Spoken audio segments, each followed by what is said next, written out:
Alexandra King was not your typical federal prosecutor. At just 32 years old, she had already earned a reputation as one of the most brilliant and determined young attorneys in the country. Her expertise was in complex financial crimes, particularly in prosecuting cases of money laundering and corporate fraud. Raised in a working-class neighborhood by her mother, who was a public school teacher, Alexandra had always been driven by a strong sense of justice. She knew that the law was more than just a system. It was a tool to bring fairness and equality to a world that often felt imbalanced. But above all, she understood the weight of responsibility that came with her profession. Alexandra's dedication to her work was unparalleled. She spent long hours combing through financial records, studying witness testimonies, and piecing together complex webs of evidence. She was meticulous and calculated, driven by an unwavering belief in justice. However, her ambition was not driven by personal gain, but by the deep conviction that those who exploited others for profit should face the full force of the law. Despite her accomplishments, Alexandra's path to success had not been easy. She was a woman of color in a predominantly white field, and her rise in the legal world had been met with both admiration and resistance. But she never let that deter her. Instead, she used it as fuel to prove that she belonged. With every case she won, Alexandra became more aware of the power she held, not just as a prosecutor, but as someone who could challenge the status quo and fight for those who couldn't fight for themselves. Her next challenge came in the form of a seemingly mundane task. Alexandra had been assigned to attend a hearing at the municipal court in the small city of Greenville, South Carolina. The case was a simple one, an appeal regarding a property tax dispute on a home her late grandmother had left her. It was an issue that needed attention, but it wasn't the kind of case that usually required the intervention of a high-powered prosecutor. Yet, she had been asked to attend and oversee the proceedings, primarily because of her thoroughness in handling matters of public interest. As she walked up the steps to the courthouse on that warm spring morning, Alexandra was unaware that this particular case would be the one that would challenge not just her legal skills, but her very understanding of justice. The Greenville Municipal Courthouse, with its faded yellow walls and creaky floors, seemed like a far cry from the grand, polished halls of the federal courts where Alexandra spent most of her time. It was a place where minor disputes and local issues were handled daily, a far less prestigious setting than the one she was used to. But something about this place felt different today. There was an undercurrent of tension in the air, a quiet sense of unease that Alexandra couldn't quite place.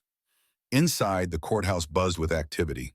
People moved in and out, clutching stacks of paperwork, faces clouded with anxiety over parking tickets, petty crimes, and other small claims. Alexandra checked her watch.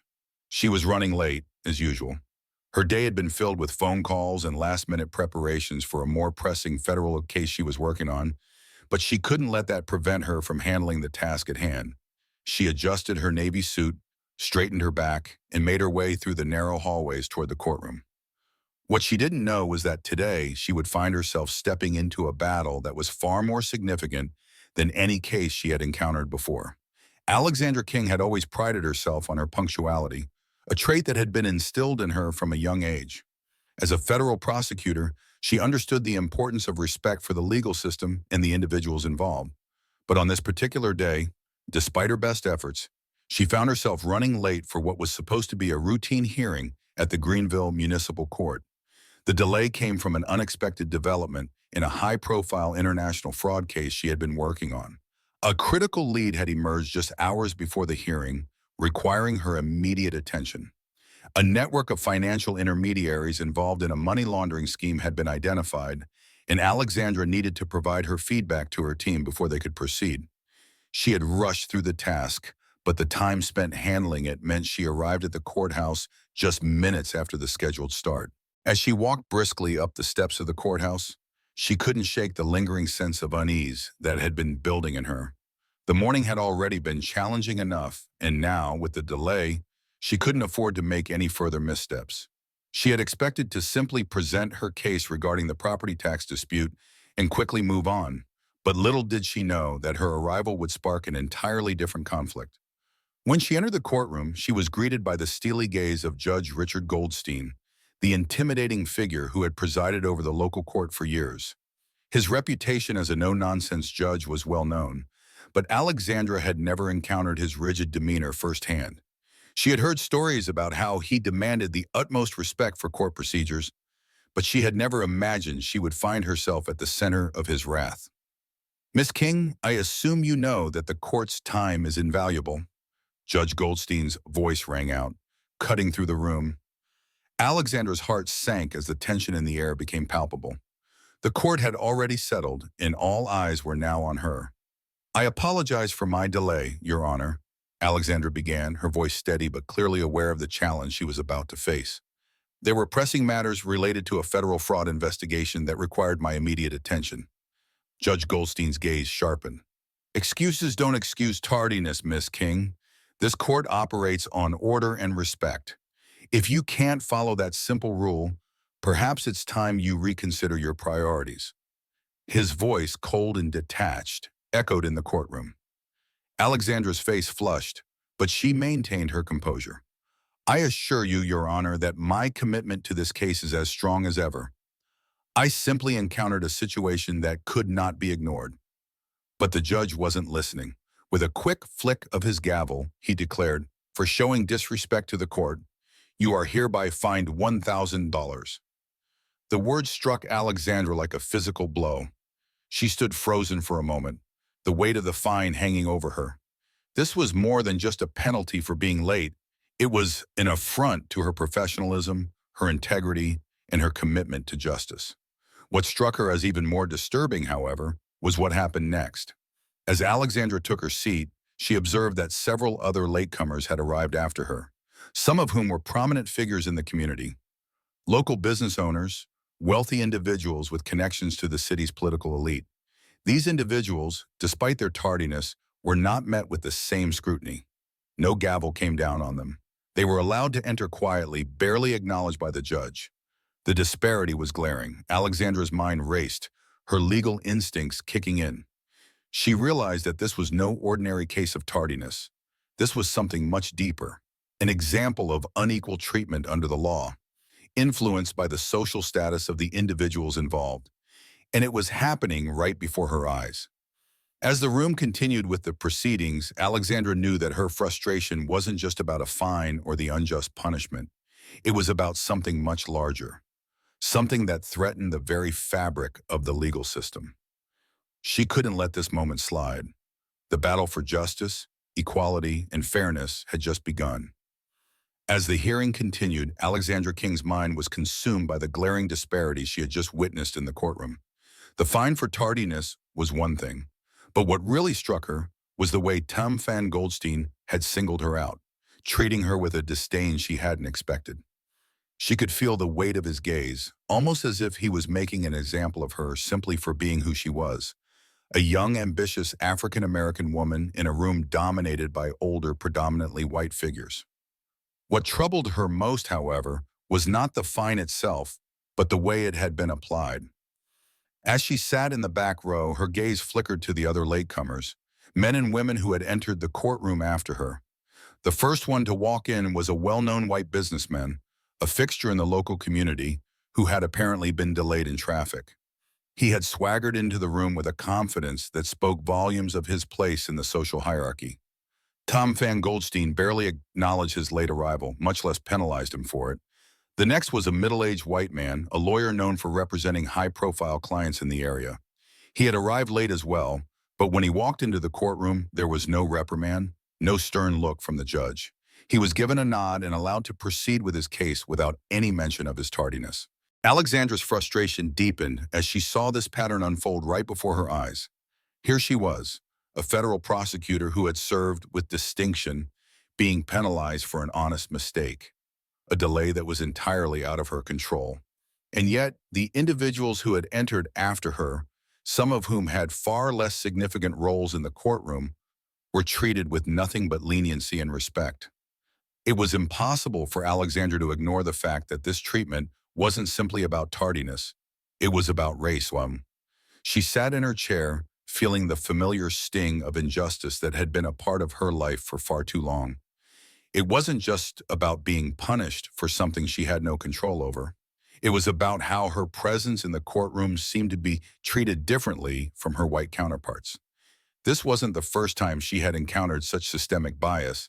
But this was the first time it had been so overt, so clearly visible. The courtroom had gone quiet, and while some of the people in the room had begun to notice the discrepancy, no one dared to speak up.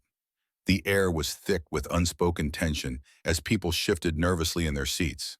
Alexandra, however, was done being silent. She had spent too much of her life swallowing her frustration and pretending that the system was fair. With every ounce of resolve, she pulled out her notebook and began taking notes. She meticulously recorded the time of every late arrival, the judge's reactions, and the disparity in how they were treated. She even made note of the tension she had felt in the room when she had been penalized so harshly. Every detail was important. She wasn't going to let this moment pass without taking action. As the hearing progressed, Alexandra's determination solidified. She would not remain passive. She would make her voice heard, even if it meant challenging a powerful figure like Tom von Goldstein. It was time for her to stand up, not just for herself, but for everyone who had ever been subjected to unfair treatment in the courtroom. This was no longer just about a minor fine. It was about confronting the systemic racism that existed in places where justice was supposed to be blind. As Alexandra sat at the defense table preparing for her next case, a complex tax fraud trial involving a major corporation, she was focused and determined. The case was high stakes, involving millions of dollars, and the company in question had a reputation for pulling strings behind the scenes to avoid scrutiny. Alexandra had worked tirelessly to build a strong case, gathering evidence and securing key witnesses who could provide critical testimony. But as she reviewed her notes one last time before the trial began, her attention was drawn to something unsettling. One of the most pivotal witnesses in the case, someone who was crucial to the tax fraud allegations, was someone Alexandra knew very well, an individual who had worked closely with the company under investigation. His name was Thomas Richards, and as she read over his testimony, a sudden realization hit her. Thomas was not just any witness. He was an old college friend of Judge Richard Goldstein, the very same judge presiding over her case. The weight of this revelation hung heavy in the air. Alexandra's mind raced as she connected the dots. Thomas's testimony could potentially hold the key to unraveling the entire case, but his connection to Judge Goldstein raised serious concerns. She had known for a long time that the judge had built a reputation for being untouchable, a man who had a long history of friendships with powerful figures in both the corporate world and local government. But this was something far more insidious.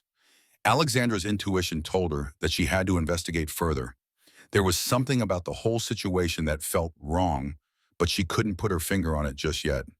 The courtroom suddenly felt like an arena of unseen battles, with invisible strings being pulled from behind the scenes.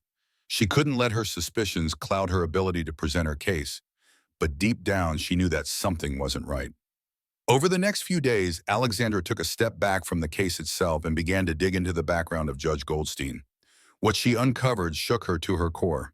She learned that Goldstein had been involved in numerous questionable dealings over the years, and it appeared that many of these dealings were tied to corporations, large and influential companies, who had a vested interest in the outcomes of cases just like the one she was handling. These connections were not just incidental, they were a pattern that suggested a level of collusion and favoritism that Alexandra had only ever heard about in whispers, but had never seen so clearly laid out before her. The more she uncovered, the more Alexandra realized how deep the ties went. She found that Goldstein had invested in certain companies while overseeing cases involving those very same companies. And Thomas Richards, the key witness, was more than just an old friend. He had worked for one of Goldstein's corporate partners, a fact that had never been disclosed in the courtroom. All the pieces were falling into place, and the truth was beginning to reveal itself. Goldstein's impartiality in this case was highly questionable, and his decisions could be influenced by his personal and financial ties to the very corporations that were now under scrutiny. As Alexandra pieced together this disturbing information, she faced a difficult choice. Should she continue to expose the corruption that was slowly unfolding, even if it meant risking her career, her safety, and the outcome of this case? Or should she step back, knowing that the system itself might be too powerful to fight against? One thing was clear: Alexandra could no longer ignore the truth. The truth about Goldstein's conflicts of interest was too important to overlook.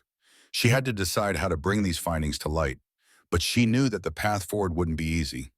The stakes had just been raised dramatically, and the battle for justice had entered a new, far more dangerous phase. The courtroom had already grown tense when Alexandra returned to present her arguments. The case was building to a climax, and with it, the weight of her growing suspicions about Judge Goldstein's biases. She had spent days in quiet investigation, gathering evidence of his shady dealings and uncovering his financial connections to corporations linked to her case. But as she stepped up to the podium to question the fairness of the proceedings, her stomach churned. She knew she was risking everything by going public with her doubts, but she couldn't ignore the truth. Her voice rang clear in the courtroom as she made her objections known. "Your Honor," Alexandra began, her tone firm but respectful, "I must ask that we look more closely at the witness testimony and the potential conflicts of interest that have yet to be disclosed." She glanced toward Judge Goldstein, who had been visibly tense ever since she raised the issue. "The fairness of this trial is paramount, and these issues could significantly affect its integrity." A silence descended over the room. For a moment it felt as if the air had been sucked out. Then the unmistakable thud of Judge Goldstein's gavel shattered the tension. "Ms. King," he snapped, his voice hard as granite, "I will not tolerate your baseless accusations about this court's integrity. You are in no position to question the procedures of this court. I suggest you keep your opinions to yourself." Alexandra's heart pounded, but she maintained her composure. This wasn't just about one case anymore. It was about something much bigger. She had uncovered a systemic issue that, if left unchecked, would continue to corrupt the justice system. But her defiance had clearly crossed a line. Judge Goldstein's next words felt like a threat, meant to remind her of the risk involved. "If you continue to challenge this court, Miss King," Goldstein continued, his voice dripping with menace, "you will be removed from this case. Understand this. You may be a federal prosecutor, but in my courtroom, your actions will have consequences." The words stung. Alexandra felt the weight of the threat, the realization that she had ventured into dangerous territory. The room watched in uncomfortable silence as she stood there, her mind racing. Was she really ready to go up against the system she had spent her career defending? Was it worth risking everything? Her goal, her career, even her safety? For a brief moment, doubt crept into her mind. The desire to stay quiet, to step back and avoid the fallout, was tempting. But Alexandra had always been a fighter, a woman who believed in doing what was right no matter the cost. She had already seen the cracks in the system, and now she could no longer pretend they didn't exist. If she allowed this moment to pass without standing up, she would be complicit in the very corruption she had sworn to fight against. With a deep breath, Alexandra made her decision. "Your Honor, I refuse to remain silent," she said, her voice unwavering. "This case is about justice, not just for my client, but for the integrity of the entire judicial system. I will not sit idly by while it is being compromised." As she returned to her seat, the courtroom buzzed with whispers, and the weight of her declaration hung heavy in the air. Alexandra's decision had set her on a dangerous path, but it was one she knew she had to take. Determined not to back down, she reached out to colleagues she trusted, other federal prosecutors and civil rights organizations that had long been critical of systemic biases in the judicial system.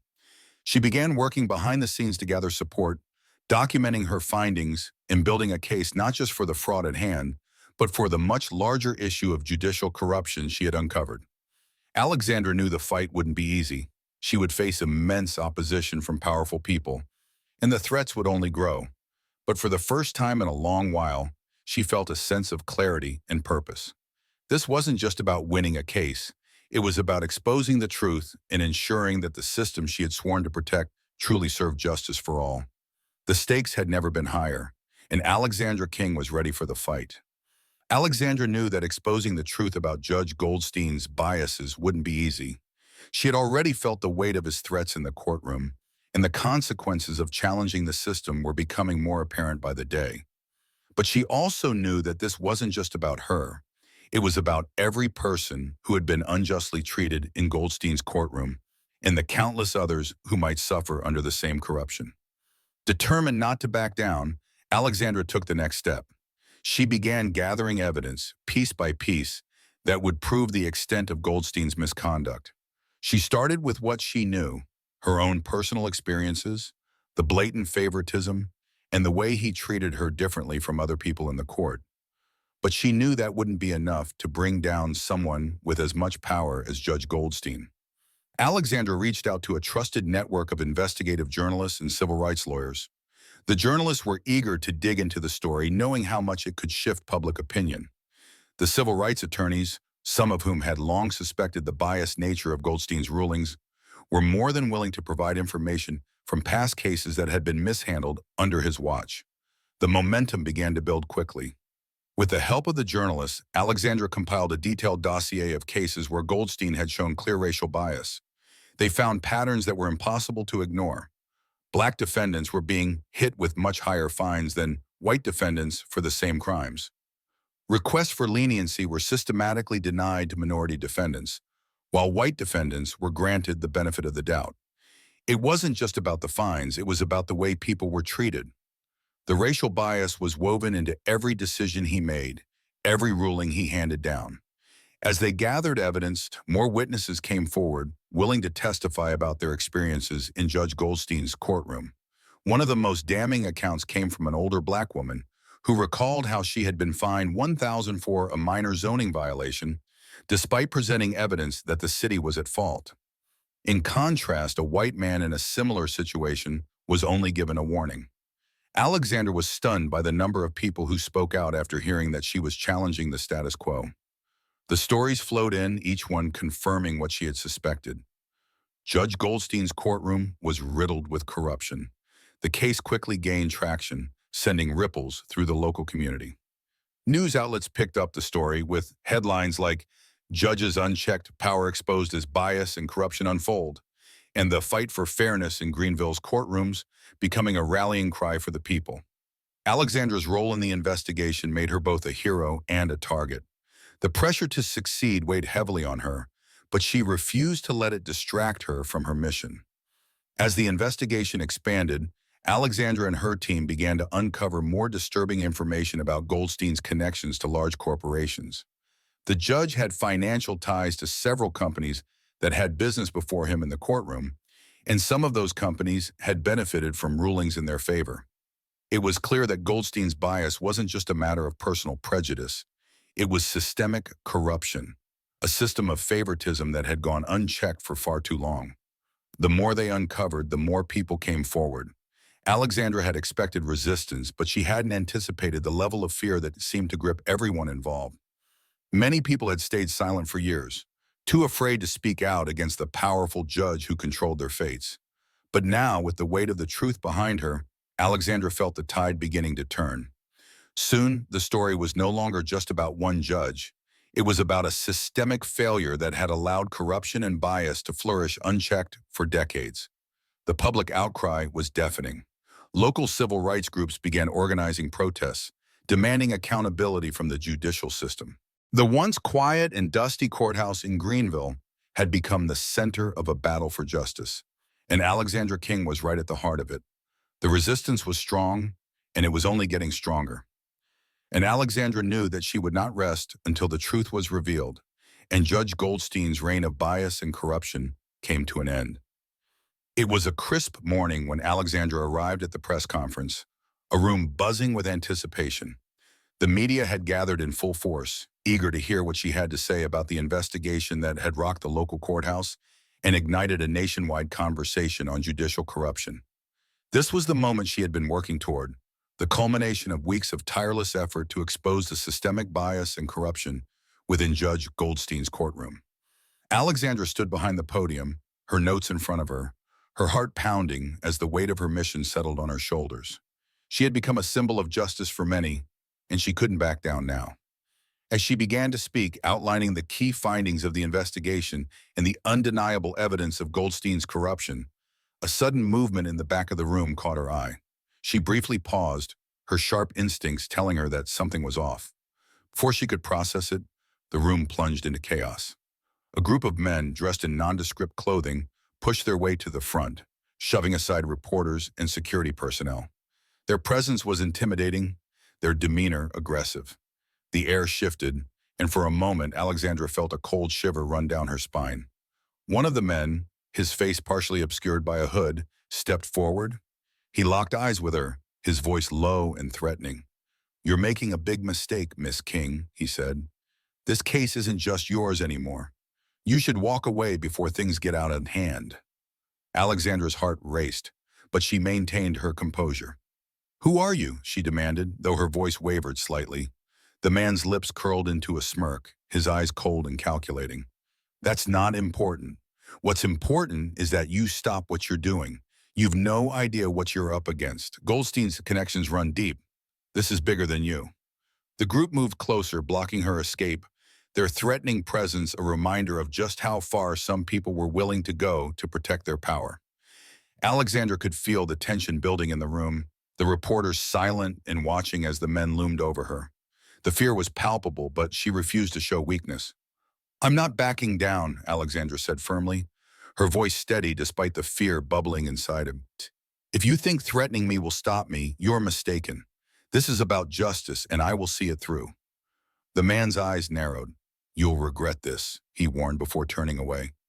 With a final lingering glance, the group filed out of the room, leaving behind a stunned silence. Alexandra stood there, shaking but resolute, her mind racing. This wasn't just about an investigation anymore. It was a direct threat to her life. The stakes had just escalated to a terrifying new level. The dark forces behind Judge Goldstein were willing to use intimidation and violence to protect their interests, and they were clearly willing to go to great lengths to silence her. The realization hit her like a freight train. Goldstein's network of influence was vast, and he would stop at nothing to maintain control. But Alexandra wasn't one to back down. The fear gnawing at her was real, but so was her commitment to seeing this through.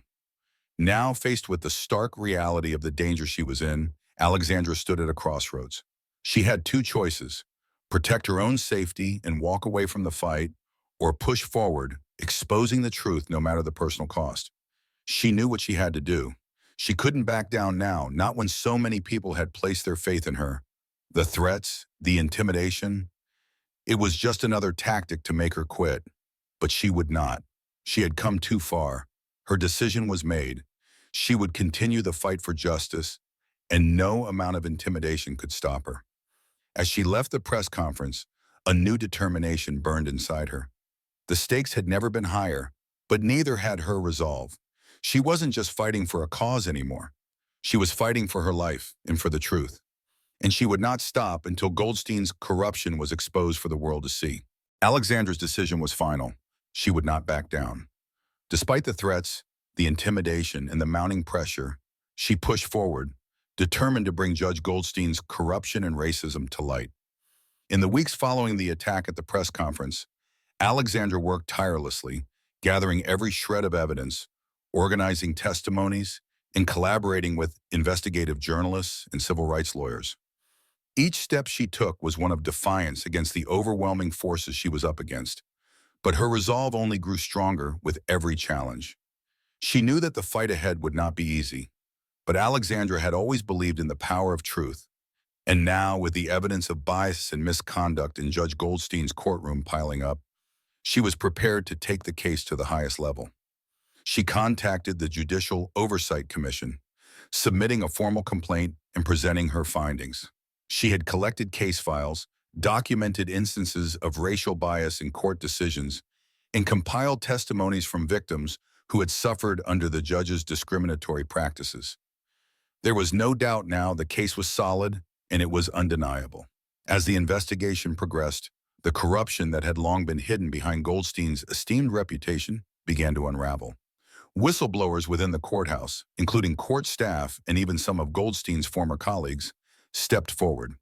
Their testimonies painted a damning picture of a man who had used his power to perpetuate racial inequalities, meting out harsher sentences and higher fines to black defendants while favoring white defendants with leniency or reduced penalties. The media, which had already been following Alexandra's story, picked up on the developments, and soon the public outrage reached a fever pitch. Protests erupted outside the courthouse, demanding justice for the victims of Goldstein's biased rulings. The pressure on the judicial system intensified as more and more people spoke out, and as the evidence mounted, it became clear that a change was inevitable. The turning point came when the Judicial Oversight Commission launched an official inquiry. The investigation was thorough, with months of research, interviews, and audits conducted. The weight of the evidence was overwhelming. Goldstein, who had long enjoyed the protection of his influential position, could no longer deny the reality of his actions. When the findings were publicly announced, they revealed a systemic pattern of bias, discrimination, and misconduct, exactly as Alexandra had been fighting to expose all along. Faced with the undeniable facts, Judge Goldstein had no choice but to step down. The announcement of his resignation came with a mixed response. Some saw it as a long-awaited victory for justice, while others still clung to the belief that he had been wrongly accused. But for Alexandra, this was not a moment of celebration. It was a moment of vindication. Her efforts had not been in vain. The truth had come to light, and the corrupt system that had allowed a judge like Goldstein to operate unchecked for so long had finally been exposed. Goldstein's resignation marked a significant shift within the judicial system. The reforms that followed were transformative. New measures were introduced, including mandatory bias training for all judges, regular audits of court decisions, and the establishment of independent oversight committees to monitor judicial conduct. The changes were not immediate, and the road to real justice remained long, but Alexandra knew that the tide had turned. Her victory wasn't just personal, it was for every person who had suffered in silence, for every defendant who had faced unfair treatment in court, and for every individual who believed in the power of justice. Alexandra had fought for change, and in doing so, she had sparked a movement that would reverberate across the country. The courthouse where it all began was now a symbol of transformation. As Alexandra walked through its halls, she could feel the weight of what she had accomplished. The fight had been long and difficult, but in the end, justice had prevailed. And as she looked toward the future, she knew this was only the beginning. Despite the victory over Judge Goldstein, Alexandra knew that her battle was far from over. The resignation of one corrupt judge, though monumental, was but a small part of a much larger issue. The judicial system was still deeply flawed, riddled with bias, corruption, and prejudice. The public outcry following Goldstein's resignation was a testament to the widespread injustice, but Alexandra understood that change would require more than just one victory. It would require a revolution in the way the system operated. In the months that followed, Alexandra continued her fight for justice, driven by an unshakable commitment to equality. The support she received from the public, civil rights organizations, and like-minded colleagues only fueled her determination. She became the face of the movement for judicial reform, tirelessly working to expose the systemic problems that had allowed the abuse of power to thrive for so long. The case against Goldstein had illuminated the deep-rooted corruption within the courthouse, but Alexandra knew that the fight could not stop with one judge.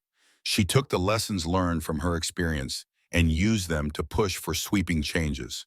Her efforts were met with both praise and resistance. While many rallied behind her, some in the legal community felt threatened by her activism, unwilling to confront the realities of the system they had long benefited from.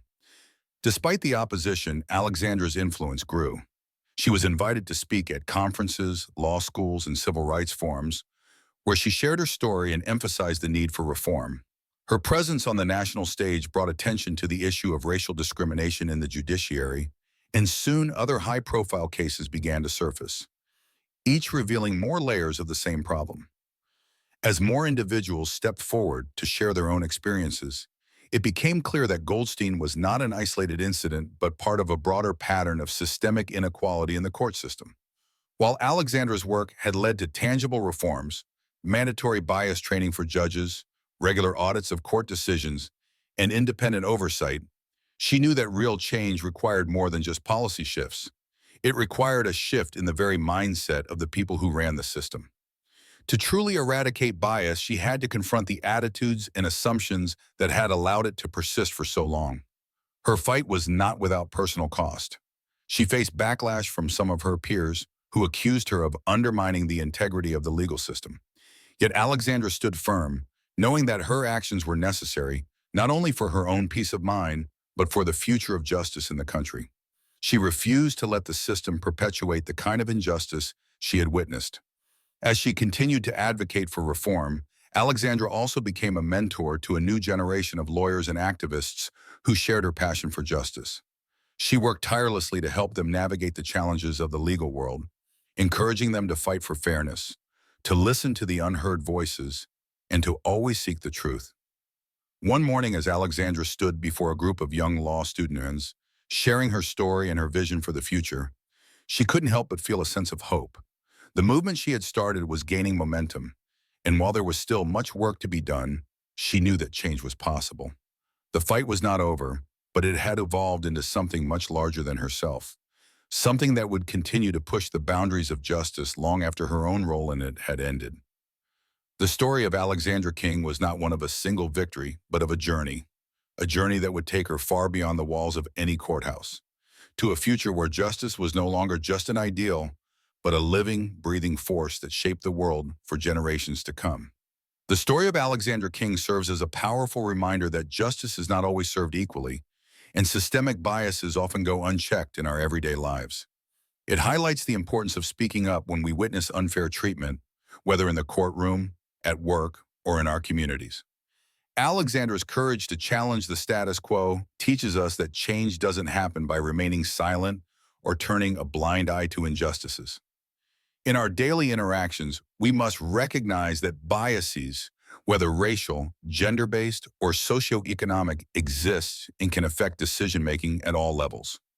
The story encourages us to reflect on how we can confront these issues in our own environments, promote fairness, and ensure that every individual, regardless of their background, is treated with dignity and respect. Like Alexandra, we all have a responsibility to fight for what is right, no matter how daunting the task may seem.